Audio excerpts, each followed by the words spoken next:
Porsche designers, how much attention shall we pay to the wheel design? Project leader, yes. Welcome here to the Porsche Macan facelift, the last hurrah for the Macan. The last time we will see it with a combustion engine. Today the Macan S, later also the Macan GTS here to come on our channel. This one here already more powerful. All the changes now with Thomas and Autogefuehl. Let's go.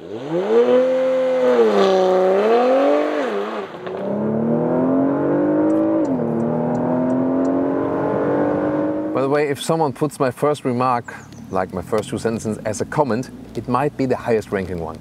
Just a tip from me. Here the front of the Macan facelift, you can see the lower bumper has been altered a little bit, depending also on the model. The GTS will look a little bit more sinister. Then huge opening right here, LED standard, already with this dynamic light function. This one here is called deep black, this color here. Yeah, and even more screaming out wheels to come. This is also new, this kind of stamped in structure than here for the front design. A little bit more overhang now on the redesign, 4,73 meters or 186 inches. And here the Macan S automatically comes with 20-inch wheels. 19 would be the standard one for the base model. And then 21-inch wheels, optional. You can also see them here in the obvious golden color. Wow, that looks really massive. In contrast here to the deep black metallic look. And well, here we have the optional carbon ceramic brakes, but then yellow brake calipers with golden wheels. Nah. Or what's your take on that? Tell me yours in the comments. Then the typical round Macan design, Porsche strong shoulders right here. And suspension wise, the base model starts with a normal suspension, then optional or standard for the S model, the PASM, the active suspension management, means the adaptive suspension, and then optional or standard for the GTS, the air suspension, but with a sporty note. And we also have it here today. A very clean and cool look here for the rear, light strip going all the way through, and even more impressive when you open it up in the morning in the basement garage or something. Yeah, that's fancy. Optional sports exhaust here mounted, and then the diffuser style already for the Macan S, and again this stamped in styling right here. And power wise or acceleration wise, zoom more to the engines, 4.6 seconds is the acceleration figure here then to 1 kilometer or 62 miles an hour, and 4.3 with the GTS. So essentially now the S is what the GTS was before, and the GTS is now what the turbo was before. So everything upgraded, but then goodbye to the turbo. So cool always how that hood opens, like here, they cut in for the headlamps. Then you have a very clean look here today on the Macan S, now already with the 2.9 liter V6 bi-turbo. Before that only the GTS had that. Here now with 380 horsepower, 20 horsepower upgrade. In the GTS even a 60 horsepower upgrade to 440 horsepower with the very same engine. That's then the top of the lineup. And as a base, the known 2-liter 4-cylinder engine, but now also with the horsepower upgrade, 265 horsepower. Yeah, you know, in 2023 there will be the all-new Macan on the all-new electric platform. But then this one will still be built on this old platform. Well, it doesn't have to be a bad thing, because here you still know what you get. That's why we are here today. I think you'll never guess the full price of holding this key in your hand. Try it now in the comments. How much is this car actually as it stands here right now with all the extras included and so on? Take your guess now, and later on I will show you the full extra list, and you won't believe. Door closing sound. Solid. Inside of the door here today with a nice carbon fiber insert and the bright styling. You can, by the way, also get the fabric leatherette mix for the base seats in 3 different colors, in gray, beige or black. These here are the optional animal skin seats, and here this is also the optional sport seat, which has, you know, some more shoulder accentuations. It's not really needed. The base seat will also do just fine and just gives you more possibilities actually. Then the steering wheel, rather classic one, and great to have the drive selector here still in that place. And I can't believe that this vehicle, and also the price we'll show later to you here, with the key it's really nice, but then there's no keyless entry function. You always have to press it open manually, and then you also have to put it in here. It has some kind of cool thing, you know, and heritage and so on, but still, you know, no keyless entry, nor for the door, neither for starting up the car. Really? Inside, comfortable seating position here, so already feels like a grown-up SUV indeed. Steering controls here electric, in and out, up and down, takes a while. And heated steering wheel is also an option. It's right here behind that steering wheel, so hidden place. And 1,86 6'1", no problem. As for the headroom, really nice and clean design, everything wrapped tightly, typical Porsche design. And also when you go for the animal-free seats, you can get, for example, beige in the lower part and black on the top part that it doesn't reflect, you know, similar styling to this one. New 10.9-inch screen. This one is now an update, also with the newer software. Zoom into the details of that. Of course, it gets a little bit more complicated then, but looks cleaner. And then here in the middle console, what have they done there? Yes, they kept the normal climate dials. Gladly they did that. However, rest has been made rather buttonless and then more capacitive buttons. However, they are actually quite big and clear. So as for capacitive buttons, it's quite good. And also this new shifting lever here, which is giving you a very analog and, you know, crisp and, you know, old school feedback. I like that actually. Adaptive cup holders here, an armrest and with two USB-C chargers underneath them now. And the steering wheel still classic way. Love that they have this drive mode selector right there. Instruments, yes, still the analog stuff with a small digital speed meter. And on the right side, you can then adjust some things here on this, you know, for example, also have the map in there. That's all we need actually. That's totally fine. So why not? And fuel economy, I can already tell you right now. So yeah, some 11 liters, 1 kilometers you have to calculate with, so some 20 mpg. Here we go with the infotainment system. See here, GPS map is not that responsive, takes a long time to load and so on. But it looks actually quite fancy, and also the glass feels, you know, really cool and soft. Apple CarPlay integration looks like this. You can still have, you know, something at the side then, for example. And let's listen to that sound here. We have the Bose sound system, which is giving, yeah, a very typical Bose sound, which sounds, let's say, you know, not too bass heavy, but really clear, but not too exaggerated. So I like this, you know, Bose gives this kind of, you know, like, yeah, special standard Bose sound. It's really hard to describe. Well, in the rear, it, yeah, you know, hardly fits exactly maybe when the driver would be a little bit shorter. Headroom is no problem, but legroom wise, yeah, this is kind of hit and miss with the Macan. It's somewhat okay for 4 tall adults, but just okay. The seating position itself is actually quite good if there just would be a little more legroom, right? Now to USB-C chargers here in the rear, still a climate unit, and then these cup holders here are also adaptive. That's nice. And from here we can also see this nice microfiber headliner. And by the way, oh, this light here is one of the highlights indeed. Especially looks cool at night. Yeah, but that's the only thing, because otherwise there's no real ambient lighting. Classic Macan trunk opening right there, still a nice solution. And then here the normal length is a little bit less than 1 meter or 40 inches. And the width is a little bit more than 1 meter or 40 inches. That's actually good. So here, cabin trolley easily to be fitted in right there. And you fold the seats from the rear seats and then also 1-1-1.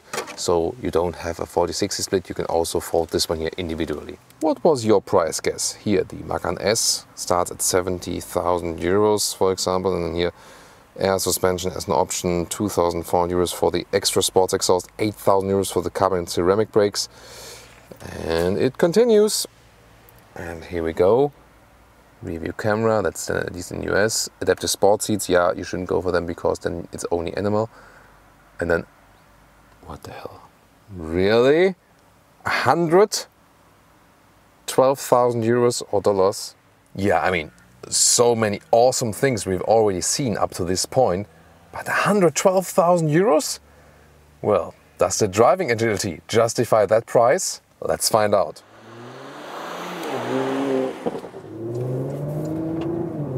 Welcome to Thomas's Performance Driving Lounge here with the Porsche Macan S in the updated facelift version. So this one essentially now the power of a GTS, and we'll see how that brings this new 2.9 liter V6, or newly in the S version, up to speed from 40 kilometers an hour on the German motorway. Let's go.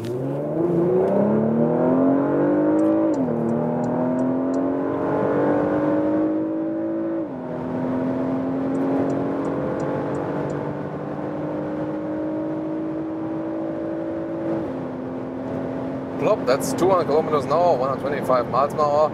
Very smooth acceleration. You maybe also saw the all-wheel drive distribution if you are watching this on a big TV screen or something. And this one here equipped with the optional air suspension, but here tuned on a stiffer note in the Sports Plus mode. I said here on the steering wheel, and wow, this feels so agile for an SUV. See here, the suspension is not shaking up at all. At the same time, the air suspension does deliver comfort. So that's very good. And bear in mind that we have the 21-inch wheels on this vehicle. So although these are the big wheels, the ride is really good and comfortable still. So sportiest mode here, 21-inch wheels, and this is the key of the air suspension. So you can set it on a stiffer note. In the comfort mode or the normal mode, then it's a little bit softer. But this air suspension really delivers a great compromise between sportiness and comfort. And this is to me also different to what Mercedes does than in the AMG air suspensions. They tune it to such a stiff note that you don't feel it's an air suspension anymore. But here actually it still does a great job. Also upright seating position, so you have a comfortable seating position overall. And you have these compact sizes, you know, so the SUV is not too big. So it feels very good in the handling, and yes, it is an old platform, we know that. But on the other hand, it is very well developed, and I always say it's usually better to buy a vehicle that is not that new, because things have gone wrong before. And so if the vehicle is on the market for a longer time already, there are less mistakes. Best example, VW Golf 7.5 versus the 8. Get a 7.5, you can still get one. Trust me on this. Yeah. But here, really very nice. Also in normal mode, when you hit the throttle, good acceleration. So definitely so much more power than before. 4.6 seconds with the sports chrono package we have also in this vehicle. Yeah, and that's of course for an SUV really good in performance. Very precise from that steering wheel. Look at that. I mean, lane change, every single lane change is so much fun. And you do sit upright, but at the same time you think like, wait a minute, this is a sports car and this should be lower. You know, your brain is like, yeah, this behaves like a sports car and it steers like a sports car, but why am I sitting that high? It's like, what's wrong here?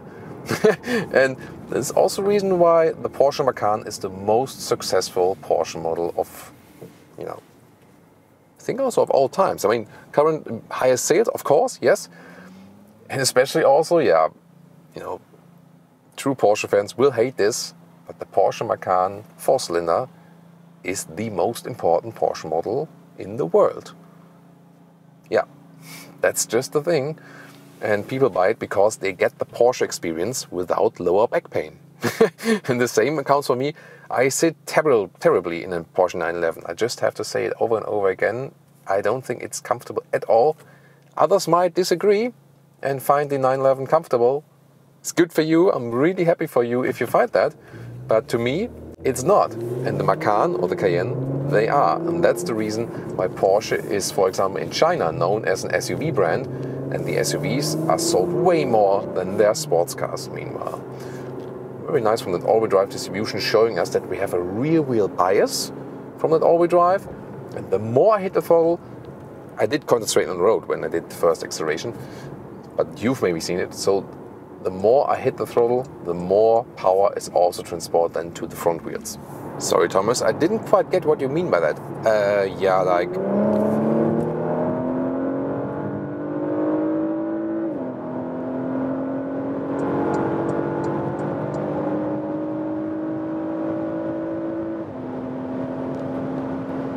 Yeah, like this. So really nice from the performance, and this could be racetrack anytime. Here, of course, at 200 kilometers an hour, 125 miles an hour, the wind has picked up as for the wind noise. So, but overall, it's relatively silent in here. Let's bring it to a normal motorway speed. Yeah, here at 106. Nah, that's yeah, I know. That's normal German motorway speed. Sorry for that. Okay, let's bring it to worldwide normal motorway speed. yeah, that's like 130 kilometers an hour now. So yeah, you got me totally with that. So like 70, 80 miles an hour. And this here is reasonably silent. That would be a good cruising speed. And you can set the cruise control, not the most sophisticated one, but it has also the, you know, the distance sensor. There's not much, you know, with lane keeping assist and so on. So this one is rather classic. This is rather an old school vehicle, you know, if you want it that way in comparison. But to me, that's not a bad thing. So this car feels here more analog than a lot of others. Just some digital displays right there. Yes, they have the updated infotainment system here now, but big analog meter and so on. And yeah, just as analog as I need it, actually, as a car enthusiast. Or what do you say? So I really have to say I'm so much into new technology that improves safety and also comfort and everything. But some things just need to be analog in a car, doesn't it? And now agile driving up the hill, Autogefuehl's peak. Let's see about the steering precision here once again. You have good resistance in the steering wheel, so it's not that you have these typical new steerings which feel like steering through thin air. This is really rather natural feeling. It could maybe be a little bit more progressive, but it's still, of course, really nice and very precise. In every degree area something is happening. Then these rather short dimensions of the Macan, which really help in the corners. Here you can set to the normal mode back again. Then the exhaust note is also more silent. When we pass these houses here and don't want to annoy them while they're... Oh, there's the so-called Deutsche Heilige Mittagsruhe. It's like the holy noon break from 13 to 15, like from 1 to 3 o'clock p.m. And you're not allowed to mow the lawn outside then, for example. Yeah, German habits. But then, when we're outside the houses,